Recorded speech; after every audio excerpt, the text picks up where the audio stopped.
ਸਤਿ ਸ਼੍ਰੀ ਅਕਾਲ ਦੋਸਤੋ, ਮੈਂ ਤੁਹਾਡਾ ਦੋਸਤ ਤੇ ਹੋਸਟ ਬਲਵਿੰਦਰ ਧਾਲੀਵਾਲ ਇੱਕ ਵਾਰ ਫਿਰ ਹਾਜ਼ਰ ਹੋ ਚੁੱਕਾ। ਜਿੰਨੇ ਵੀ ਸਾਨੂੰ ਫੇਸਬੁੱਕ ਤੇ ਇਸ ਟਾਈਮ ਸੱਜਣ ਦੇਖ ਰਹੇ ਨੇ ਸਾਰਿਆਂ ਦਾ ਬਹੁਤ ਬਹੁਤ ਧੰਨਵਾਦ।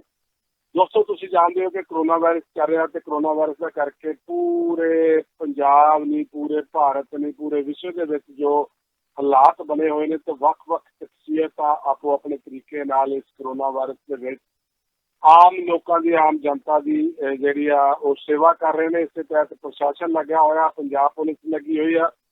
ਇੱਕ ਦੋ ਘਟਨਾਵਾਂ ਵੀ ਪੰਜਾਬ ਪੁਲਿਸ ਦੇ ਨਾਲ ਵਾਪਰੀਆਂ ਤੇ ਨਾਲ ਦੀ ਨਾਲ ਪੰਜਾਬ ਪੁਲਿਸ ਆਮ ਲੋਕਾਂ ਨੂੰ, ਆਮ ਜਨਤਾ ਨੂੰ ਸੁਚੇਤ ਕਰਨ ਦੇ ਵਿੱਚ ਵੀ ਲੱਗੀ ਹੋਈ ਆ। ਉਹਨਾਂ ਦੇ ਭਲੇ ਵਾਸਤੇ ਵੀ ਲੱਗੀ ਹੋਈ ਆ। ਉਹਨਾਂ ਨੂੰ ਦਬਕਾ ਕੇ ਪਿਆਰ ਨਾਲ ਜਿਸ ਤਰ੍ਹਾਂ ਵੀ ਸਮਾਂ ਮਿਲਦਾ ਉਹਨਾਂ ਨੂੰ ਘਰਾਂ ਦੇ ਵਿੱਚ ਬਿਠਾਉਂਦੇ ਨੇ ਤੇ ਉਹਨਾਂ ਦੇ ਰਾਖੇ ਬਣ ਕੇ ਆਪ ਸੜਕਾਂ ਤੇ ਸੇਵਾ ਕਰ ਰਹੇ ਨੇ। ਪੰਜਾਬ ਪੁਲਿਸ ਲੰਗਰ ਵੀ ਵੰਡ ਰਹੀ ਆ, ਪੰਜਾਬ ਪੁਲਿਸ ਦਵਾਈਆਂ ਵੀ ਵੰਡ ਰਹੀ ਆ, ਪੰਜਾਬ ਪੁਲਿਸ ਮਾਸਕ ਵੀ ਵੰਡ ਰਹੀ ਆ ਤੇ ਪੰਜਾਬ ਪੁਲਿਸ ਡੰਡਾ ਵੀ ਕਿਤੇ ਕਿਤੇ ਚਲਾ ਰਹੀ ਆ। ਵੱਖ-ਵੱਖ ਘਟਨਾਵਾਂ ਵਾਪਰੀਆਂ, ਫਿਰ ਵੀ ਪੰਜਾਬ ਪੁਲਿਸ ਆਪਣੇ ਤਰੀਕੇ ਨਾਲ ਕੰਮ ਕਰ ਰਹੀ ਹੈ। ਇੱਕ ਪੰਜਾਬ ਪੁਲਿਸ ਨੇ ਅਨੋਖਾ ਤਰੀਕਾ ਵੀ ਲੱਭਿਆ। ਬਹੁਤ ਸਾਰੇ ਅਸੀਂ YouTube, ਸੋਸ਼ਲ ਮੀਡੀਆ ਤੇ ਦੇਖੇ ਕਿ ਬਹੁਤ ਸਾਰੇ ਪੰਜਾਬ ਪੁਲਿਸ ਨੇ ਗੀਤ ਗਾ ਕੇ ਜਿਹੜਾ ਆਮ ਲੋਕਾਂ ਨੂੰ ਸੁਚੇਤ ਕੀਤਾ ਕਿ ਭਾਈ ਕਰੋਨਾ ਵਾਇਰਸ ਤੋਂ ਬਚੋ। ਕਰੋਨਾ ਇੱਕ ਮਹਾਮਾਰੀ ਆ, ਇੱਕ ਮਹਾਮਾਰੀ ਤੋਂ ਬਚਣ ਲਈ ਵੱਖ-ਵੱਖ ਤਰੀਕੇ ਨਾਲ ਪੰਜਾਬ ਪੁਲਿਸ ਨੇ ਸਮਝਾਉਣ ਦੇ ਯਤਨ ਕੀਤੇ।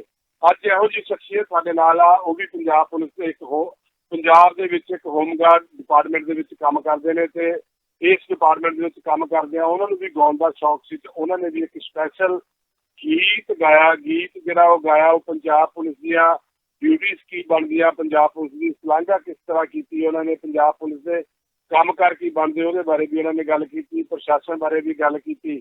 ਵੈਸੇ ਤਾਂ ਉਹ ਕਹਿੰਦੇ ਕਿ ਮੈਂ ਪਹਿਲਾਂ ਤੋਂ ਵੀ ਗਾ ਰਿਹਾ, ਪਰ ਨੌਕਰੀ ਦੇ ਨਾਲ ਨਾਲ ਉਹਨਾਂ ਦਾ ਇੱਕ ਜਿਹੜਾ ਸ਼ੌਕ ਆ, ਬਿਜ਼ਨਸ ਨਹੀਂ, ਉਹ ਸ਼ੌਕ ਨੂੰ ਪੂਰਾ ਕਰਦਿਆਂ SSP ਦੇ ਨਿਰਦੇਸ਼ਾਂ ਤਹਿਤ DSP ਦੇ ਕਹਿਣ ਤੇ ਉਹਨਾਂ ਨੇ ਇੱਕ ਬਹੁਤ ਹੀ ਪਿਆਰਾ ਜਿਹੜਾ ਗੀਤ ਕੀਤਾ। ਉਹ ਗੀਤ ਬਾਰੇ ਵੀ ਆਪਾਂ ਗੱਲਬਾਤ ਕਰਾਂਗੇ, ਉਹਨਾਂ ਦੀ ਨਿੱਜੀ ਜ਼ਿੰਦਗੀ ਬਾਰੇ ਹੋਰ ਗੱਲਾਂ ਬਾਤਾਂ ਵੀ ਕਰਾਂਗੇ। ਸਭ ਤੋਂ ਪਹਿਲਾਂ ਆਪਾਂ ਉਹਨਾਂ ਦਾ ਸਵਾਗਤ ਕਰਦੇ ਇਸ ਮੰਚ ਤੇ। ਸਭ ਤੋਂ ਪਹਿਲਾਂ ਜੀ ਆਇਆ ਤੁਹਾਡਾ ਸੁਰਿੰਦਰ ਬੱਬੀ ਜੀ, ਸਵਾਗਤ ਹੈ ਇਸ ਮੰਚ ਤੇ। ਥੈਂਕ ਯੂ ਜੀ। ਮੈਂ ਆਪ ਦਾ ਤਹਿ ਦਿਲੋਂ ਸ਼ੁਕਰਗੁਜ਼ਾਰ ਹਾਂ ਅਵਤਾਰ ਰੇਡੀਓ ਚੈਨਲ ਸੀਚੇਵਾਲ ਜੀ ਦਾ, ਜਿਨ੍ਹਾਂ ਨੇ ਇੱਕ ਨਮਾਣੇ ਜਾਏ ਨੂੰ ਬਹੁਤ ਹੀ ਵਧੀਆ ਸਤਿਕਾਰਿਆ ਔਰ ਨਵਾਜਿਆ, ਇੱਥੇ ਮੈਨੂੰ ਇੰਟਰਵਿਊ ਦਾ ਗੱਲਬਾਤ ਕਰਨ ਦਾ ਮੌਕਾ ਬਖਸ਼ਿਆ ਜੀ। ਸੁਰਿੰਦਰ ਬੱਬੀ ਜੀ, ਜਦੋਂ ਗੱਲ ਚੱਲਦੀ ਹੈ ਕਰੋਨਾ ਦੀ, ਤਕਰੀਬਨ 2 ਮਹੀਨੇ ਤੋਂ ਲੋਕ ਘਰਾਂ ਦੇ ਵਿੱਚ ਬੰਦ ਨੇ। ਤੁਸੀਂ ਸੜਕਾਂ ਤੇ ਹੋ, ਸੜਕਾਂ ਤੇ ਰਹਿ ਕੇ ਤੁਸੀਂ ਕੰਮ ਕਰਦੇ ਹੋ।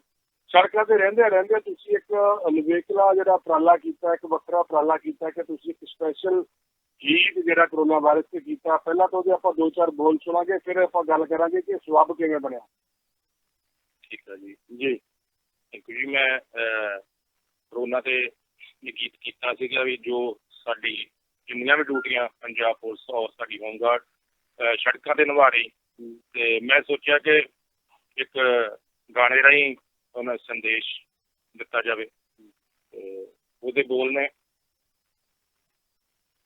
ਸਾਰੀ ਦੁਨੀਆ ਦੇ ਵਿੱਚ ਆ ਗਈ ਨਵੀਂ ਬਿਮਾਰੀ ਬਈ, ਜਿਸਨੇ ਸਾਰੀ ਦੁਨੀਆ ਕਰਾ ਦੇ ਅੰਦਰ ਤਾੜੀ ਬਈ। ਉਹ ਜਿਸਨੇ ਸਾਰੀ ਦੁਨੀਆ ਕਰਾ ਦੇ ਅੰਦਰ ਤਾੜੀ ਬਈ। ਹੁਣ ਨੇ ਗੱਲ ਅੱਗ ਮਿਲਦੇ ਨਾ ਕੋਈ ਹੱਥ ਮਿਲਾਉਂਦੇ ਨੇ, ਖਾਕੀ ਵਰਦੀ ਵਾਲੇ ਸਭ ਦਾ ਭਲਾ ਹੀ ਚਾਹੁੰਦੇ ਨੇ। ਉਹ ਖਾਕੀ ਵਰਦੀ ਵਾਲੇ ਸਭ ਦਾ ਭਲਾ ਹੀ ਚਾਹੁੰਦੇ ਨੇ। ਉਹ ਪੁਲਿਸ ਮੁਲਾਜ਼ਮ ਸਾਰੇ ਸਭ ਦਾ ਭਲਾ ਹੀ ਚਾਹੁੰਦੇ ਨੇ। ਕਿਆ ਬਾਤ ਹੈ, ਬਹੁਤ ਹੀ ਪਿਆਰਾ ਗੀਤ ਹੈ ਕਿ ਖਾਕੀ ਵਰਦੀ ਵਾਲੇ ਇਹ ਭਰਾਵੋ ਡੰਡੇ ਨਹੀਂ ਮਾਰਦੇ, ਸਭ ਦੇ ਭਲਾ ਚਾਹੁੰਦੇ ਨੇ। ਇਸੇ ਕਰਕੇ ਸੜਕਾਂ ਤੇ ਬੈਠੇ ਨੇ। ਤੇ ਸੁੰਦਰ, ਜਦੋਂ ਗੱਲ ਕਰਦੇ ਆ ਵੀ ਤੁਸੀਂ ਇਸ ਤੋਂ ਪਹਿਲਾਂ ਵੀ ਕੋਈ ਗੀਤ ਗਾਇਆ ਜਾਏ, ਤੁਹਾਡਾ ਪਹਿਲਾ ਗੀਤ ਆ? ਹਾਂਜੀ, ਪਹਿਲਾਂ ਮੈਂ 2001 ਦੇ ਵਿੱਚ ਸੌਂਗ ਕੀਤਾ ਸੀਗਾ। ਹਾਂਜੀ, ਉਹ ਸੌਂਗ ਵੀ ਪੁਲਿਸ ਦੀ ਨੌਕਰੀ ਦੇ ਦੌਰਾਨ ਹੀ ਕੀਤਾ ਤੁਸੀਂ? ਹਾਂਜੀ। ਉਦੋਂ ਮੈਂ ਸੁਲਤਾਨਪੁਰ ਥਾਣੇ ਡਿਊਟੀ ਕਰਦਾ ਹੁੰਦਾ ਸੀਗਾ। ਅੱਛਾ। ਉਦੋਂ ਮੈਨੂੰ ਮੌਕਾ ਮਿਲਿਆ ਸੀ ਕਿ ਕੰਪੀਟੀਸ਼ਨ ਸੌਂਗ ਕਰਨ ਦਾ। ਇਹ ਕਿੱਦਾਂ ਸਬੱਬ ਬਣਿਆ ਤੇ ਕਿਹੜਾ ਗੀਤ ਸੀ ਉਹ? ਉਹ ਦੇਖੋ ਜੀ, ਸਬੱਬ ਏਦਾਂ ਹੈ, ਮੇਰੇ ਉਸਤਾਦ ਜੀ ਚਰਨਜੀਤ ਚੰਨੀ ਜੀ, ਜਿਹੜੇ ਅੱਜ ਕੱਲ੍ਹ ਵਿਦੇਸ਼ਾਂ ਦੇ ਵਿੱਚ ਰਹਿ ਰਹੇ ਨੇ, ਤੇ ਉਹਨਾਂ ਦੇ ਨਾਲ ਜੁੜਿਆ ਤੇ ਉਹਨਾਂ ਨੇ ਗਾਉਣ ਦਾ ਕ੍ਰੇਜ਼ ਥੋੜ੍ਹੀਆਂ ਜਿਹੀਆਂ ਬਰੀਕਾਂ ਦੱਸੀਆਂ। ਉਸ ਤੋਂ ਬਾਅਦ 'ਚ ਮੈਨੂੰ ਮੌਕਾ ਕੰਪਨੀ ਦੇ ਵਿੱਚ ਮਿਲਿਆ ਤੇ ਮੈਂ ਇੱਕ ਉਦੋਂ ਸੌਂਗ ਕੀਤਾ 2001 ਦੇ ਵਿੱਚ। ਤੇ ਕਿਹੜਾ ਗੀਤ ਸੀ ਉਹ? ਉਹ ਦੇਖੋ ਜੀ, ਗੀਤ ਕਲਚਰ ਗੀਤ ਸੀਗਾ ਇੱਕ। ਹਾਂਜੀ, ਸੱਭਿਆਚਾਰਕ ਗੀਤ ਤੌਰ ਤੇ ਤੁਸੀਂ ਉਹ ਗੀਤ ਗਾਇਆ ਸੀ। ਅੱਛਾ, ਜਦੋਂ ਤੁਸੀਂ ਗਾਇਕੀ ਦੇ ਵਿੱਚ ਆਏ, ਤੁਸੀਂ ਦੱਸਿਆ ਕਿ ਤੁਸੀਂ ਆਪਣਾ ਸਾਥ ਆ ਰਿਹਾ ਚਰਨਜੀਤ ਚੰਨੀ ਦੇ ਨਾਲ ਕੰਮ ਕਰਨ ਦਾ ਮੌਕਾ ਮਿਲਿਆ, ਤੁਸੀਂ ਬਹੁਤ ਸਾਰੀਆਂ ਸਟੇਜਾਂ ਕੀਤੀਆਂ ਹੋਣਗੀਆਂ। ਸਭ ਤੋਂ ਪਹਿਲਾਂ ਕਿਹੜੀ ਸਟੇਜ ਤੇ ਕਿੱਥੇ ਤੇ ਔਰ ਕਿਹੜੇ ਗੀਤ ਗਾਇਆ? ਸਭ ਤੋਂ ਪਹਿਲਾਂ ਦੇਖੋ ਜੀ, ਮੈਂ ਕਬੀਰਪੁਰ ਥਾਣੇ ਡਿਊਟੀ ਕਰਦਾ ਹੁੰਦਾ ਸੀਗਾ। ਉੱਥੇ ਸਾਡੇ SHO ਸਾਹਿਬ ਆਏ ਤੇ ਬੈਨੀਪਾਲ ਸਾਹਿਬ, ਤੇ ਉਹਨਾਂ ਨੇ ਮੈਨੂੰ ਪ੍ਰੇਰਿਤ ਕੀਤਾ ਵੀ ਤੂੰ ਗਾ ਲੈਣਾ ਵਾ। ਮੈਂ ਕਿਹਾ ਹਾਂਜੀ। ਫਿਰ ਉਹਨਾਂ ਨੇ ਸੁਲਤਾਨਪੁਰ ਇੱਕ SSP ਸਾਹਿਬ ਨਾਲ ਮੀਟਿੰਗ ਗੱਲ ਕਰਕੇ ਇੱਕ ਫੰਕਸ਼ਨ ਕਰਵਾਇਆ, ਤੇ ਜਿਹਦੇ ਵਿੱਚ ਉਹਨਾਂ ਮੇਰੇ ਕੋਲ ਇੱਥੇ ਸੁਲਤਾਨਪੁਰ ਸਟੇਜ ਲਵਾਈ। ਤੇ ਉਹਨਾਂ ਮੈਨੂੰ ਜਦੋਂ ਸੁਣਿਆ ਤੇ ਉਹਨਾਂ ਨੇ SSP ਸਾਹਿਬ ਨੂੰ ਪ੍ਰੇਰਿਤ ਕੀਤਾ ਵੀ ਸਾਡੇ ਹੋਮਗਾਰਡ ਦਾ ਮੁਲਾਜ਼ਮ ਥਾਣੇ 'ਚ ਲੱਗਾ। ਤੇ ਉਹਨਾਂ ਨੇ ਕਿਹਾ ਬਹੁਤ ਵਧੀਆ, ਕਿਆ ਬਾਤ ਆ। ਫਿਰ ਉਹਨਾਂ ਨੇ ਮੈਨੂੰ ਪ੍ਰੀ ਗਾਉਣ ਵਾਸਤੇ ਕਰ ਦਿੱਤਾ। 4-5 ਸਾਲ ਮੈਨੂੰ ਇੱਦਾਂ ਰੱਖਿਆ ਪ੍ਰੋਗਰਾਮਾਂ ਤੇ।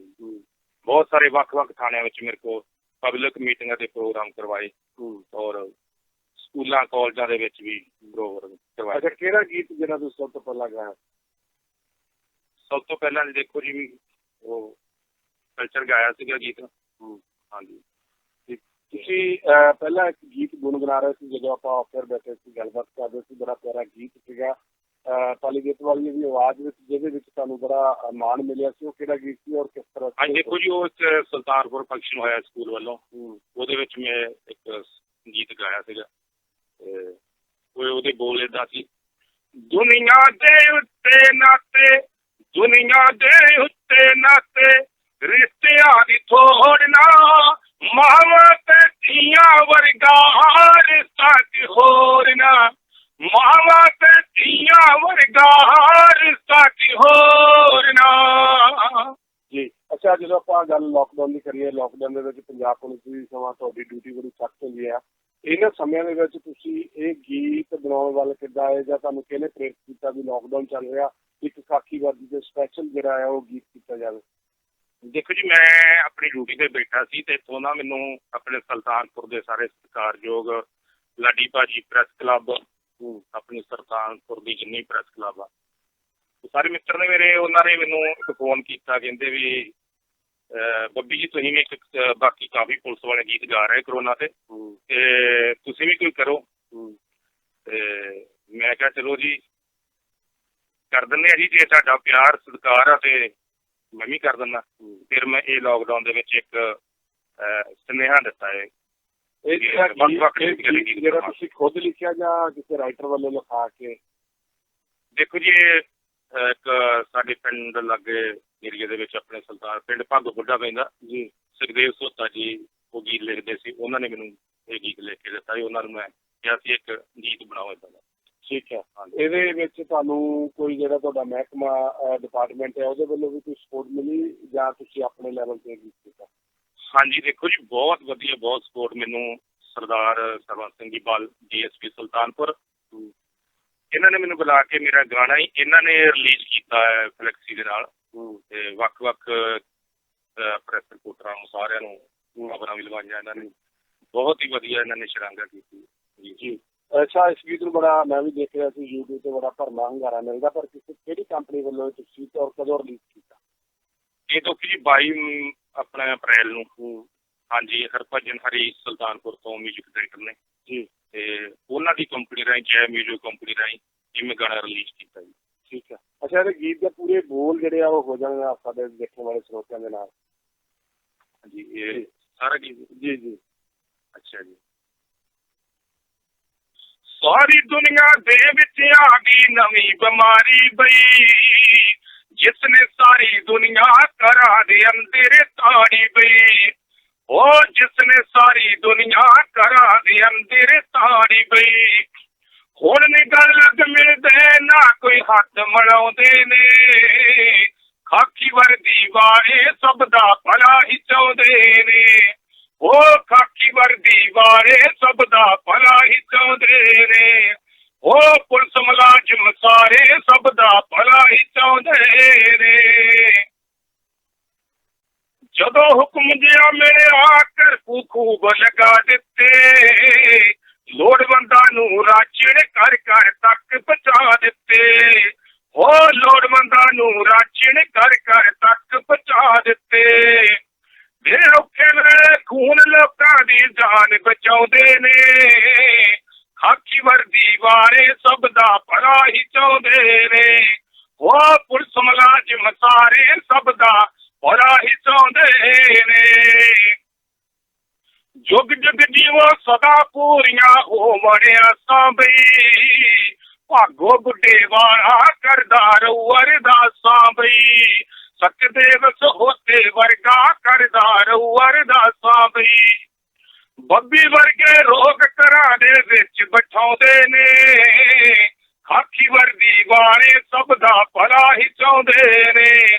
ਉਹ ਪੁਲਿਸ ਮੁਲਾਜ਼ਮ ਸਾਰੇ ਸਭ ਦਾ ਭਲਾ ਹੀ ਚਾਹੁੰਦੇ ਨੇ, ਉਹ ਖਾਕੀ ਵਰਦੀ ਵਾਲੇ ਸਭ ਦਾ ਭਲਾ ਹੀ ਚਾਹੁੰਦੇ ਨੇ। ਬਹੁਤ ਖੂਬ ਜੀ, ਤੁਸੀਂ ਇੱਕ ਚੰਗਾ ਸੁਨੇਹਾ ਵੀ ਵਾਕਿਆ ਖਾਕੀ ਵਰਦੀ ਵਾਲੇ ਜਿਹੜਾ ਸਭ ਦਾ ਭਲਾ ਹੀ ਚਾਹੁੰਦੇ ਨੇ। ਜਾਂਦੇ ਜਾਂਦੇ ਸਾਡੇ ਜਿਹੜੇ ਦੇਖਣ ਵਾਲੇ, ਸਾਡੇ ਸੁਣਨ ਵਾਲੇ ਸਰੋਤੇ ਆ, ਉਹਨਾਂ ਲਈ ਪੰਜਾਬ ਪੁਲਿਸ ਜਾਂ ਖਾਕੀ ਵਰਦੀ ਵੱਲੋਂ ਕੀ ਮੈਸੇਜ ਹੈ ਇਸ ਲੋਕਡਾਊਨ ਦੇ ਵਿੱਚ, ਉਹ ਜ਼ਰੂਰ ਦੇਖ ਕੇ ਜਾਓ ਸੁਨੇਹਾ। ਦੇਖੋ ਜੀ, ਮੇਰੇ ਵੱਲੋਂ ਮੈਸੇਜ ਇਹੋ ਆ, ਵਧੀਆ ਡਿਊਟੀ ਕਰੋ ਔਰ ਵਧੀਆ ਡਿਊਟੀ ਦੇ ਨਾਲ ਨਾਲ ਹੋਰ ਲੋਕਾਂ ਦੀ ਸੇਵਾ ਜਿਸ ਤਰ੍ਹਾਂ ਢੰਗ ਨਾਲ ਨਿਭਾਈ ਜਾਂਦੀ ਹੈ ਉਸ ਢੰਗ ਨਾਲ ਸੇਵਾ ਵੀ ਨਿਭਾਓ। ਜਿੱਦਾਂ ਮੈਂ ਗੀਤ ਦੇ ਵਿੱਚ ਵੀ ਰਾਸ਼ਨ ਤੇ ਦਵਾਈਆਂ ਤੇ ਔਰ ਸਾਡੀ ਕਾਫੀ ਮੁਲਾਜ਼ਮ ਸਾਡੇ ਅਫਸਰ ਬਹੁਤ ਹੈਲਪ ਕਰ ਰਹੇ ਆ, ਇਹ ਬਹੁਤ ਵਧੀਆ ਗੱਲ ਆ ਜੀ। ਹਾਂਜੀ, ਬਹੁਤ ਧੰਨਵਾਦ ਤੁਹਾਡਾ, ਤੁਸੀਂ ਆਪਣਾ ਟਾਈਮ ਕੱਢ ਕੇ ਸਾਡੇ ਨਾਲ ਸਾਂਝ ਪਾਈ। ਉਮੀਦ ਹੈ ਕਿ ਤੁਸੀਂ ਇਸੇ ਤਰ੍ਹਾਂ ਖਾਕੀ ਵਰਦੀ ਦੀ ਜਿਹੜੀ ਸੇਵਾ ਕਰਦੇ ਰਹੋਗੇ। ਸਾਡੇ ਜਿਹੜੇ ਪਬਲਿਕ ਦੇ ਵਿੱਚ ਜਾ ਕੇ ਵਿਚਰਦੇ ਹੋ, ਤੁਸੀਂ ਲੋਕਾਂ ਦੇ ਵਿੱਚ ਜਾਂਦੇ ਹੋ, ਉਹਨਾਂ ਨੂੰ ਪ੍ਰੇਰਿਤ ਕਰਦੇ ਹੋ, ਉਹਨਾਂ ਨੂੰ ਘਰਾਂ ਦੇ ਵਿੱਚ ਬਣਾਉਂਦੇ ਹੋ, ਲਾਕਡਾਊਨ ਦੇ ਵਿੱਚ ਉਹਨਾਂ ਦੀ ਸੇਵਾ ਕਰਦੇ ਹੋ। ਤੁਹਾਡਾ ਬਹੁਤ ਧੰਨਵਾਦ, ਸ਼ੁਕਰੀਆ, ਸਤਿ ਸ਼੍ਰੀ ਅਕਾਲ। Thank you.